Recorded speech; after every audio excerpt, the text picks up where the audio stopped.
Bismillahirrahmanirrahim. Assalamualaikum warahmatullahi wabarakatuh. Alhamdulillahi wa kafa, wassalatu wassalamu ala rasulil mustafa wa ala alihi wa sahbihi wa maniktafa, amma ba'd. Alhamdulillah para pemirsa Izzah TV dimanapun Anda berada, kembali lagi di program acara konsultasi kesehatan bersama narasumber kita. Dan tentunya kita panjatkan puja dan puji syukur kita kehadirat Allah Subhanahu wa Ta'ala. Karena karunia dan nikmatnya, alhamdulillah kami bisa kembali lagi hadir pada kesempatan hari ini. Tak lupa salawat serta salam kita aturkan kepada junjungan Nabi besar kita, suri tauladan kita, serta uswah hasanah kita, Nabi Muhammad Sallallahu Alaihi Wasallam. Dan semoga salawat yang senantiasa kita ucapkan ini sampai pula ke kerabat beliau, ke sahabat beliau, dan juga kepada orang-orang yang mengikuti beliau dengan baik hingga akhir zaman. Amin ya rabbal alamin.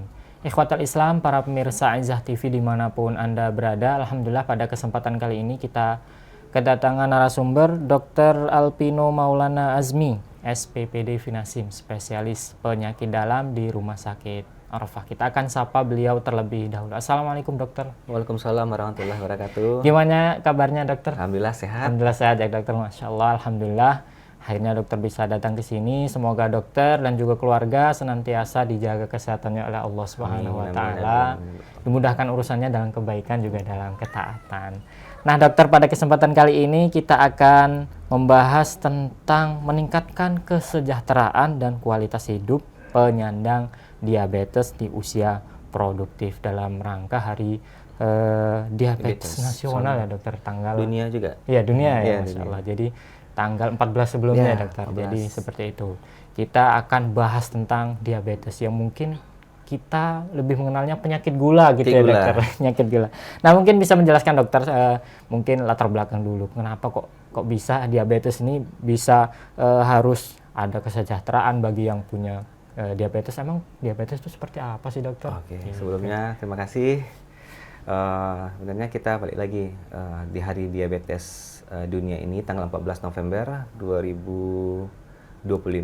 Kenapa dicetuskan tanggal 14 November? Karena tanggal 14 itu merupakan hari lahirnya penemu insulin.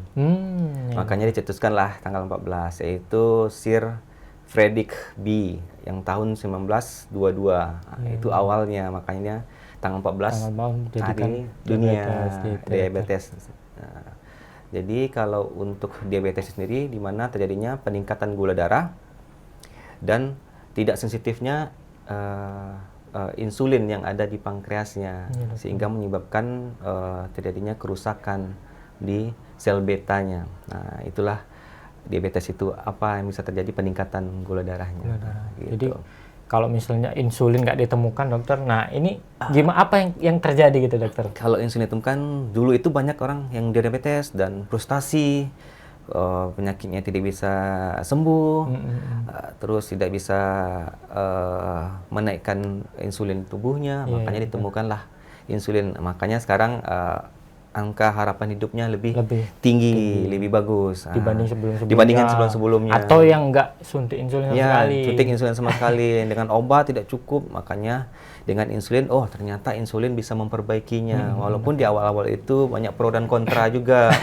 Karena insulin itu kalau dipikir momok, bisa jadi momok. Gitu ya, kenapa? Maksudnya gimana dok? Momok ini misalnya kan, oh ya insulin itu dari misalnya dari hewan, gitu. Kan ada tuh dari babi contohnya. Itu di awalnya di situ, karena mungkin babi itu salah satunya ada genetiknya mirip dengan kita salah satunya, gitu, makanya.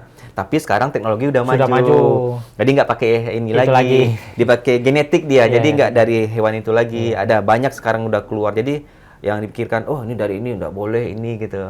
Tapi sekarang banyak lagi insulin jenis yang lain. Nah gitu. Jadi jangan takut menggunakan insulin kalau misalnya perlu. Kan tidak semua pasien memakai insulin. Ya dokter. Jadi orang yang sudah kena penyakit diabetes itu, para pemirsa mungkin jadi edukasi juga dokter. Itu udah stadium tinggi ya dokter, baru disuntik seperti itu ya? Oh bukan, itu ada pemeriksaannya di awal dulu. Misalnya gula darah yang tidak terkontrol, kita coba dengan obat tidak tercapai targetnya. Lalu kita berikan pemeriksaan A1C dulu. Berapa nilai A1C-nya ternyata lebih dari 9, barulah kita berikan dia insulin. Insulin kita evaluasi lagi berkala. Nah, dokter. nanti ada hubungan tuh dengan judul kita nanti. Ya, tuh. Baik, artinya gini dokter, berarti harus ada diagnosis dulu, baru kita tetapkan kasih insulin atau tidak? Benar, tahu dulu. Ini DM, bisa dengan obat atau gaya hidup dulu. Jadi tidak dulu dengan insulin semuanya diselesaikan. Tidak. Baik dokter. Jadi sesuai diagnosa dulu, baru bisa ditetapkan boleh nggak nih suntik insulin. Kemudian dicek berkala gitu ya dokter. Masya Allah. Jadi ada ilmunya. Kalau kita mau suntik sendiri nggak bisa, harus konsultasi dulu sama dokternya.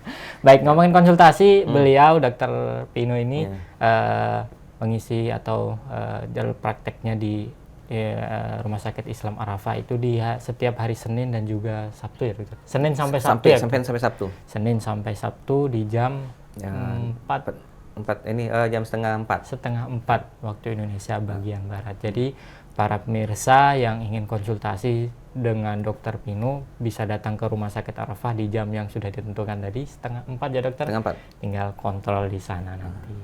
Jadi kalau ada mungkin ini kayaknya penyakit diabetes atau tidak, kita harus konsultasi dulu.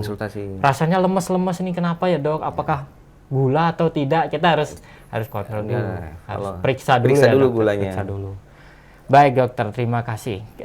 Mungkin gini dokter, kalau misalnya kita belum pernah kena diabetes, ada nggak dokter pencegahan supaya nggak kena penyakit diabetes atau penyakit gula? Apa nggak usah makan gula sama sekali, udahlah nggak usah makan yang manis-manis. Apakah seperti itu benar dokter? Gini, kan berhubungan dengan judul kita hari ini, kan kita berhubungan dengan usia produktif ya. Jadi usia produktif itu di mana di usia 18 sampai 55 tahun. Jadi ada strategi yang kita lakukan untuk di usia produktif ini. Seperti gaya hidup kita utamakan dulu, terus konseling ke dokter yang berhubungan dengan gula, kemudian dari pemerintah juga tuh harus ikut serta. Dan lingkungan juga. Jadi itu kita harus bertahap-tahap mengevaluasi. Kalau dari kegiatan gaya hidup sendiri, ya dari diri sendiri. Kadang-kadang orang diabetes ini banyaknya malasnya. Malas gerak atau malas gerak. Jadi pola makan nggak teratur, itu dulu yang kita benahin. Kita anjurkan dengan pola makan yang teratur. Terus dia harus cukup dengan berapa kilokalori yang dibutuhkan oleh tubuhnya. Kemudian kita lakukan misalnya olahraga minimal itu 15 menit setiap hari untuk evaluasinya. Kemudian konsultasi untuk penyakit ini, apa yang mesti diberikan terapi obat untuk pasien-pasien yang sudah menderita diabetes. Kemudian kita bisa arahkan lagi untuk dari pemerintah untuk jaminan kesehatannya juga. Misalnya dengan sekarang ada BPJS itu kan bisa dievaluasi. Kemudian komplikasi apa yang akan terjadi bila tidak tadi yang M tadi. Itu harus juga bisa kita kasih tahu sama pasien. Dengan memberitahu aja masih ada juga yang masih sulit kita jelaskan bahwasan, karena rata-rata pasien diabetes ini berpikir bahwasannya diabetes itu bisa disembuhkan. Padahal bukan begitu. Diabetes itu penyakit kronik yang tidak bisa disembuhkan, tapi bisa dikelola sesuai dengan kondisi pasien itu masing-masing. Seperti contohnya, orang lapangan dengan orang di kantor pasti berbeda manajemen untuk pola gaya hidupnya. Pola makannya bagaimana, stretchingnya, olahraga seperti apa, itu juga berbeda-beda, tidak sama. Jadi yang pertama harus dievaluasi itu jangan obat dulu yang dipikirkan. Kadang-kadang pasien dia minum ini, jamu ini, kadang-kadang begitu ya. Ada tuh daun insulin, enggak, gaya hidup dulu. Tidak semua orang diabetes itu membutuhkan obat. Gaya hidup itu udah cukup. Tapi kalau dengan gaya hidup dia udah berusaha semaksimal mungkin belum tercapai kadar gula darah yang mencapai normal, dia akan kita anjurkan memakai terapi farmakologi atau obat yang kita berikan. Nah, seperti itu. Jadi kalau orang diabetes ini dibilangkan tidak produktif, bisa kita bikin produktif lagi dia. Sampai kan usianya 55 tahun masih bisa kita evaluasi lagi. Iya, dokter. Kebanyakan orang udah diabetes ya frustasi. Iya. Jadi manajemen stres juga sangat diperlukan juga untuk menekan angka frustasi tadi. Apakah konseling ke psikiater juga perlu itu kita lakukan. Iya, bisa ada. sampai ke situ ya, Dok? Sampai maka disebut silent killer. Kalau silent killer kan kita berpikir, oh ini bisa membunuhmu secara pelan. Bukan membunuhmu, tapi merusak tubuh secara perlahan. Dari ginjal, terus jantung, komplikasi. Ya, komplikasi banyak ya, Dok? Mata, stroke. Nah, itu bisa terjadi. Itu yang mesti kita kasih tahu edukasi. Misalnya kayak gatal-gatal badannya, kan tinggi kadar gula, jamur meningkat.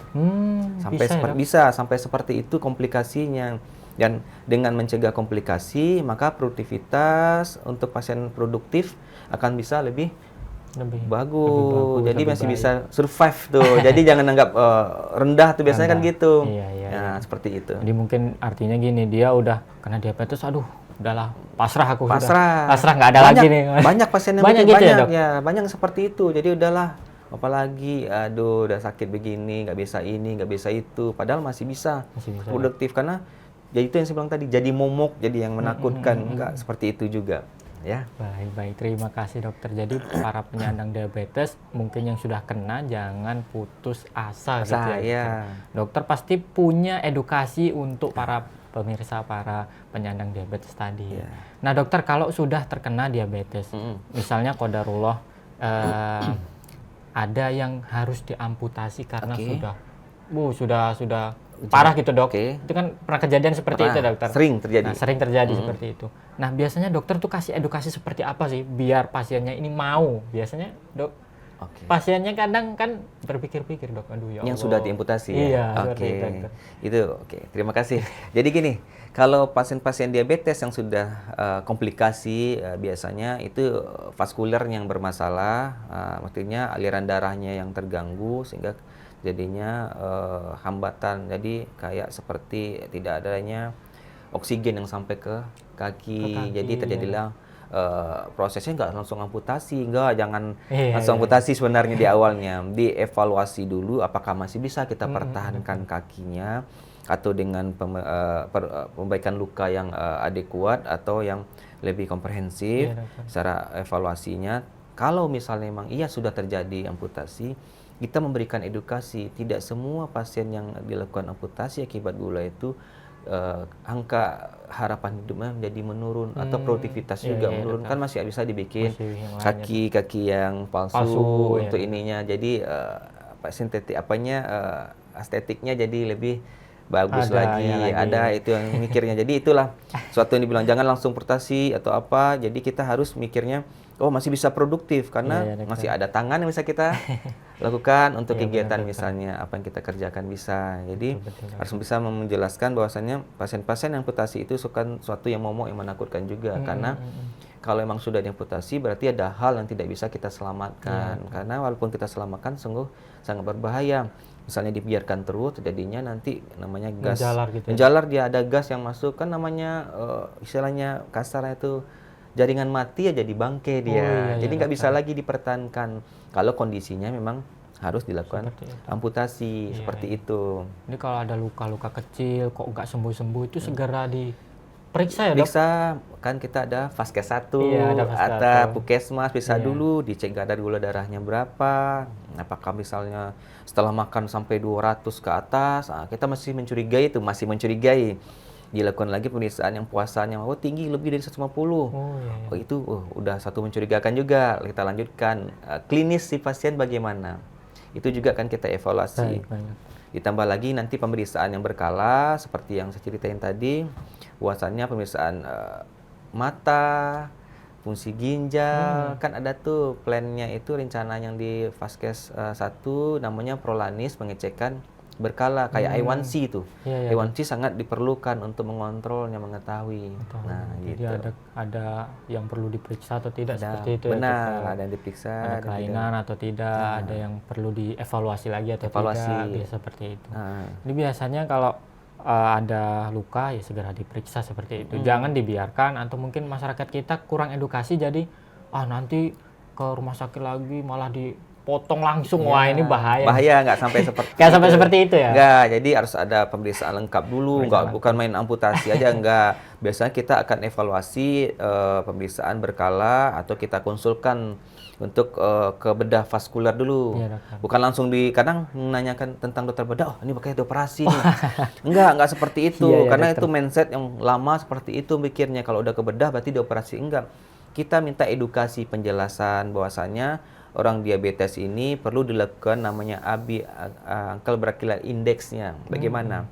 Kalau Ankle Brachial Index-nya bermasalah, vaskulernya tidak bisa kita perbaiki, kita baru melakukan amputasi tadi. Karena apa? Walaupun kita berusaha semaksimal mungkin, ternyata ada sumbatan vaskulernya, kita tidak bisa memperbaiki secara langsung. Jadi itulah guna pemeriksaan ke dokter bedah vaskuler sekarang. Jadi gitu ya, dokter. Jadi kalau ada luka-luka tadi, gini dokter, maksudnya secara teknis kok bisa dia sampai bisa mati seperti itu ya, dokter? Maksudnya secara teknis dia kan jaringan yang awalnya hidup, kemudian luka, kemudian kok gara-gara dulu bisa mati seperti itu. Ini penjelasan teknisnya gimana gitu maksudnya, Jadi, dokter? biar secara umum nih ya kita pahamin. Karena kalau diabetes sudah terjadinya gangguan makro dan mikrovaskuler, biasanya itu akibat adanya gula darah yang tinggi, di mana terjadinya hambatan-hambatan glukosa tadi masuk ke pembuluh darah. Akibat di pembuluh darah terjadinya penebalan, akibat gula tadi terjadi sumbatan. Bayangin aja kalau keran kalau tersumbat itu alirannya nggak jalan lagi. Nggak jalan, dok. Akibat tidak jalan terjadilah hambatan oksigen tadi, tidak sampai ke vaskulernya. Nah, seperti ibaratkan tangan kita yang kita ikat, terjadilah kayak neuropati, kesemutan. Awalnya gitu dulu, kesemutan, terus kebas rasa terasa kakinya. Akibat adanya kebas dan mati rasa, sialnya sama kita terinjak. Misalnya paku, hektar tuh paling sering. Nah, terjadilah nanti kalau mati tidak ada vaskuler dan darah tidak lancar, ya gimana cara penyembuhannya? Iya, benar-benar. Nah, itulah jadinya nanti apa namanya? Kalau istilahnya luka pada kaki, nekrotik, mati jaringannya. Itu dia, makanya perlu untuk dievaluasi lagi. Gitu. Jangan sedikit amputasi, enggak ya. Kadang-kadang itu takut juga tuh, menakutkan juga. Baik, terima kasih dokter. Jadi penjelasan teknisnya seperti itu. Jadi supaya nggak terjadi yang seperti itu, harus jaga kesehatan kita, jaga aktivitas kita supaya gula darah kita tetap terkontrol. Kalau seandainya kena tadi dokter nggak bisa disembuhkan, tapi bisa terkontrol. Lebih tepatnya seperti itu ya, terkontrol ya. Tapi mikir diabetes bisa sembuh, nggak bisa disembuhkan, tapi bisa terkontrol. Nah, diabetes itu kan yang tadi diceritain juga termasuk udah parah belum grade-nya. Diabetes tidak mengenal grade namanya, tapi mengenal nama stadium atau tipe. Tipe 1, tipe 2, tipe campuran, atau dalam masa kehamilan. Namanya gestasional namanya. Kalau gestasional itu dia bisa normal lagi pada saat kehamilan saja, dia akan terjadi peningkatan. Kerja insulinnya bermasalah karena ada 2 beban yang diberikan. Gitu. Kalau di tipe campuran itu seperti gambaran karena autoimun, itu bisa juga menyebabkan diabetes atau gangguan untuk pankreasnya itu sendiri yang bermasalah, kayak maaf dikata nih adanya tumor pada pankreasnya. Terjadi juga gangguan seperti itu. Makanya di Indonesia rata-rata paling tinggi itu penyebabnya itu di tipe 2. Karena tadi tipe 2 ya, Dok. Genetik dari orang tuanya ditambah gaya hidup yang tidak terkontrol bagus. Makanya itu produktivitas kita jadi juga terganggu. Sekarang ini sudah nggak seperti dulu lagi. Dulu pada usia tua ya terjadinya diabetes itu. Sekarang udah beralih usia produktif. Udah produktif umur 18 itu sampai umur 55 itu sudah mulai terjadi kena. Jadi apalagi gaya hidup sekarang ini, junk food yang dikonsumsi, gula banyak. Kalau itu makanya gaya hidup itu nomor 1 untuk pengobatan diabetes. Barulah diikuti dengan farmakologi atau obat-obatan yang kita berikan. Baik, terima kasih dokter atas ilmunya begitu banyak. Kita persilakan bagi pemirsa Insyah TV yang ingin bertanya silakan hubungi kami di 0821 806233333. Jadi kita sembari edukasi para pemirsa dokter, kita bisa bacakan pertanyaan yang sudah masuk dokter. Baik, izin tanya dokter, ibu saya HbA1c9.9, tapi belum ada diberikan insulin, hanya obat-obatan saja. Itu gimana ya dok? Nah, ini dokter, ini ada pertanyaan dari pemirsa saja. Baik, ini istilah yang cukup baru dokter mungkin bagi saya, HbA1c9.9. Baik, silakan dokter. Mungkin gini, mungkin menjawab pertanyaan ibu tadi, walaupun gini, HbA1c itu penanda sensitivitas insulinnya juga. Nah, di mana normal itu 4 sampai 6. Tidak semua HbA1c-nya lebih dari 9 kita harus memakai insulin. Kita harus edukasi dulu atau kita tanya dulu ke si pasien. Udah berapa lama menderita diabetes misalnya, itu salah satu penanda juga. Apakah udah pernah mengonsumsi obat diabetes?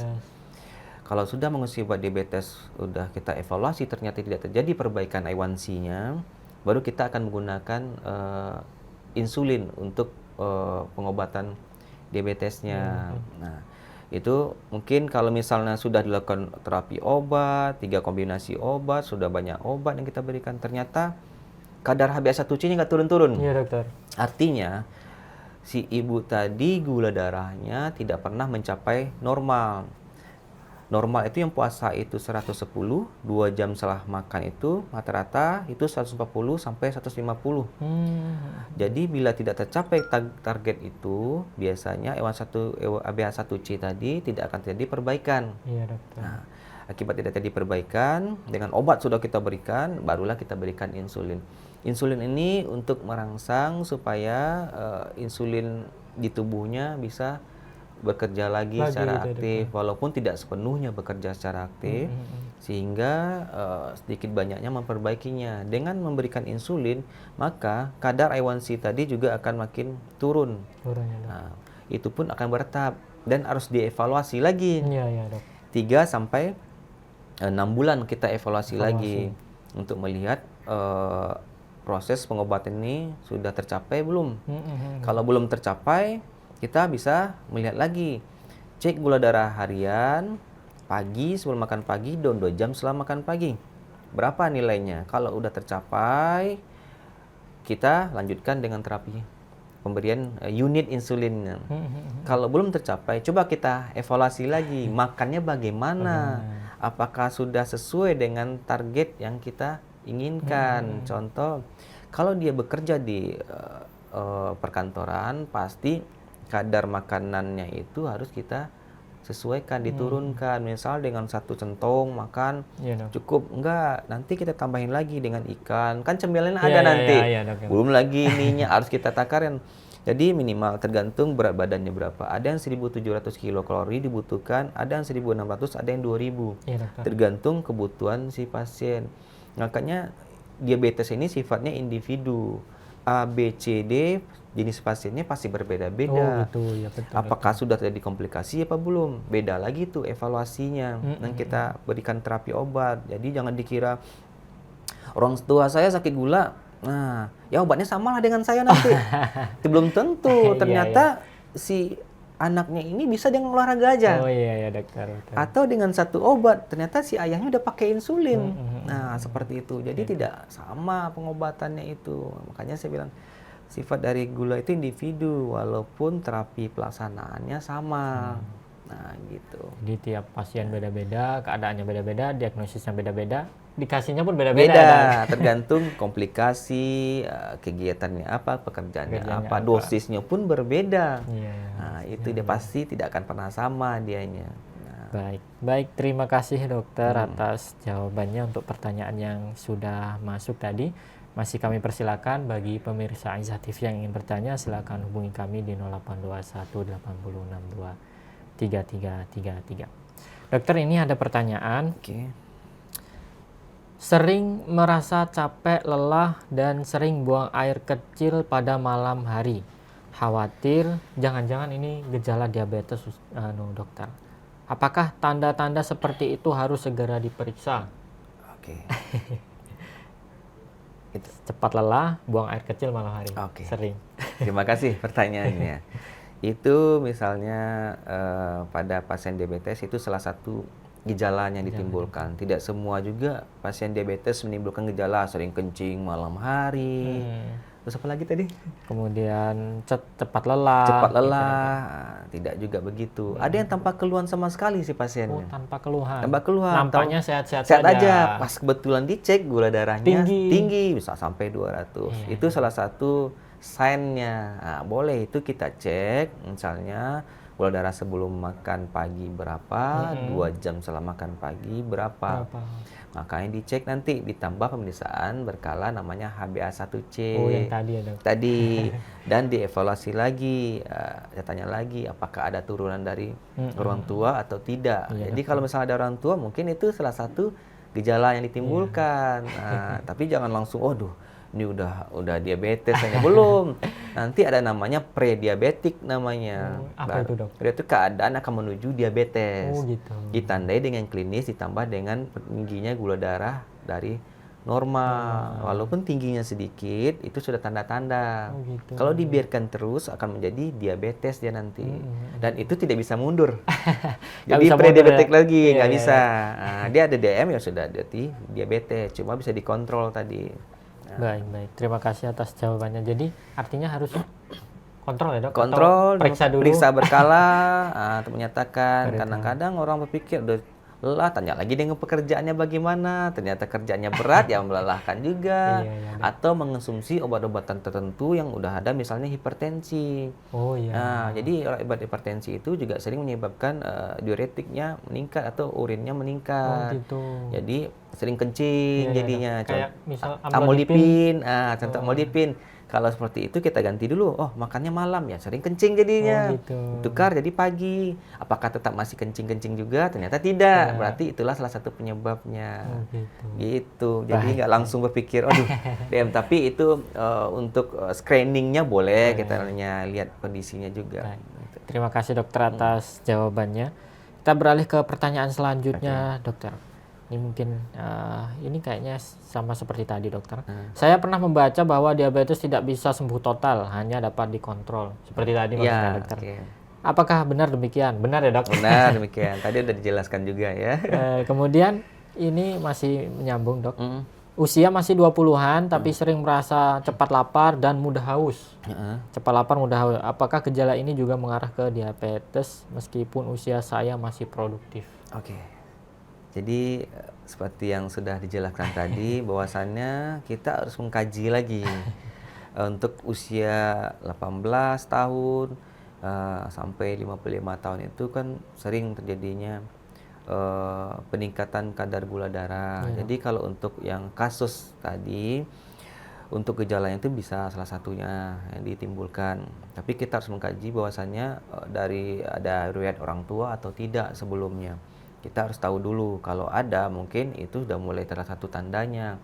Kita harus mengecek lagi, kembali lagi A1C yang dicek untuk mengetahui kadar HbA1c-nya berapa, sehingga kita tahu ini sudah terjadi peningkatan lebih dari 6. Nah, kita udah warning ini. Warning bahwasannya kita harus pikir, ini tengok lagi gula darah ternyata sudah menuju pre-DM tadi yang diceritain tadi. Jadi itu mesti hati-hati. Nah, misalnya menjaga pola makan, olahraga yang cukup, konselingnya cukup untuk menjelaskan komplikasi penyakitnya nanti, dan perlu peran juga lingkungan juga. Kadang-kadang lingkungan ini juga mempengaruhi juga nih si pasien atau orang yang menderita DM, lingkungannya tidak mendukung. Nah, di sana letak masalahnya sering. Udah nanti juga kan ini juga makan aja lah dulu. Makan aja, masih muda juga katanya kan banyak begitu bahasanya. Jadi makan habisin saja katanya, kan enggak apa-apa. Nanti kalau sakit berobat katanya. Ada begitu. Jangan, itulah salah satu konseling dari sosialnya itu. Jadi itu perlu juga mendukung DM, pasti peringatin teman atau ini, bahasa ini jangan dong makan terlalu banyak, boleh dimakan tapi dibatasi. Nah, jangan dilarang juga untuk konsumsi makanan, tapi dibatasi seperti itu. Baik, terima kasih dokter atas jawabannya. Semoga bisa menjawab pertanyaan yang masuk. Mungkin ini pertanyaan terakhir, dokter. Pada kesempatan kali ini, dokter tadi disebutkan kalau ada namanya diabetes saat hamil. Nah, itu akibatnya seperti apa ya, Dok? Apakah berbahaya? Oke, Baik, terima kasih, Dokter. diabetes saat Hamil. dia gini, ada dua masalah diabetes dalam kehamilan.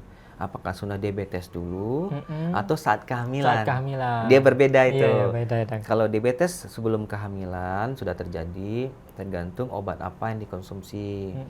Misalnya pemberian obat-obatan yang tidak bisa diberikan saat hamil, harus kita switch namanya, kita ganti.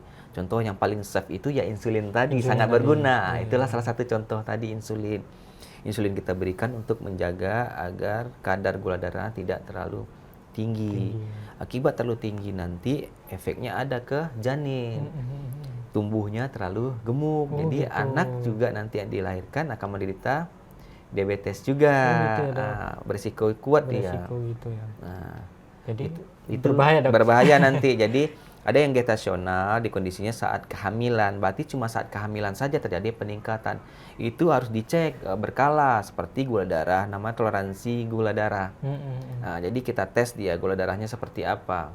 Nah, jadi itu yang kita nilai, apakah tinggi atau rendah. Seandainya kita evaluasi ternyata tinggi, kita perlu pemberian obat. Contoh yang kita berikan yang pertama itu seperti metformin pemberiannya dengan takaran yang disesuaikan untuk kebutuhan ibunya. Dosisnya minimal dulu kita berikan, kita evaluasi lagi. Kita cek nih, selama seminggu berapa gula darahnya. Baik, Dokter. Jadi, akibat gula darahnya itu yang kita evaluasi, sehingga nanti tercapai targetnya, sehingga si anak nanti tidak terjadi peningkatan juga gula darahnya. Jadi makin terkontrol, jadi si ibu sehat, si anak pun sehat. Nah, jadi jangan sampai terjadi komplikasinya. Itu yang takutnya PEB, preeklamsi berat, itu salah satu bisa terjadi juga. Ditambah dengan adanya hipertensi, udah lengkap itu.